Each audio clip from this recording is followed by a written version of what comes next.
L'existence de Marguerite Alexandrine Ernestine Stock, passée à la postérité sous le nom de Marguerite Gourdan, constitue l'une des fresques les plus sombres et les plus fascinantes du XVIIIe siècle français.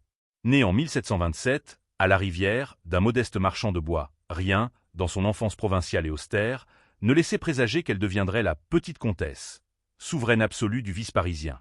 Animée par une ambition que la morale ne saurait brider, elle s'arracha à sa condition dès l'adolescence pour rejoindre les Lumières de Paris, où elle fit ses premières armes comme modiste.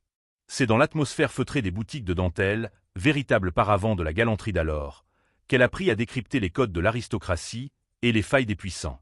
Son mariage, en 1748, avec François-Didier Gourdan, un jeune officier, ne fut qu'un expédit de courte durée. Il lui permit d'asseoir sa légitimité sociale avant de se lancer, seule et résolue, dans la conquête d'un marché dont elle pressentait l'immense rentabilité, celui des corps et des secrets.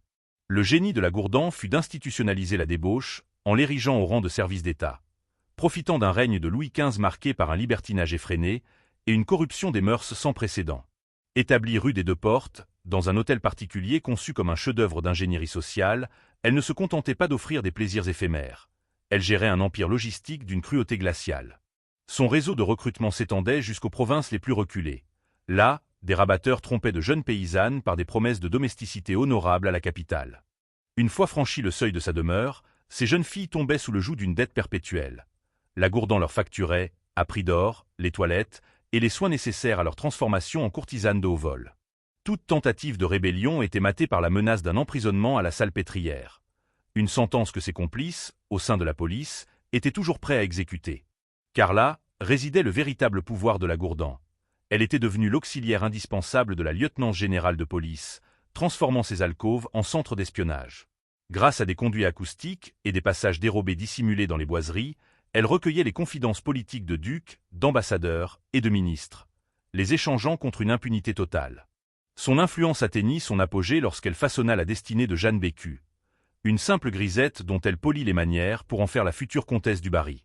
En plaçant sa protégée dans le lit du roi, la Gourdan s'assurait une protection souveraine, qui lui permit de braver les condamnations les plus infamantes, telle celle de 1773, qui la vit condamnée à être promenée sur un âne, la face tournée vers la queue, sous les quolibets de la foule. Pour fidéliser sa clientèle la plus prestigieuse, elle alla jusqu'à fonder l'Ordre des Aphrodites, une parodie de confrérie chevaleresque où se mêlaient rites initiatiques et plaisirs interdits. Jusqu'à son dernier souffle, en 1783, rongée par les maux de son siècle, mais richissime, elle incarna cette figure de maquerelle de qualité, traitant ses pensionnaires comme des brebis sacrificielles sur l'autel de son ambition. Elle laisse derrière elle une légende noire, documentée par une correspondance cynique où elle décrit l'être humain comme une simple marchandise, restant, à jamais, l'architecte de l'ombre d'un ancien régime dont elle aura, mieux que quiconque, exploité la décadence, jusqu'à la lie.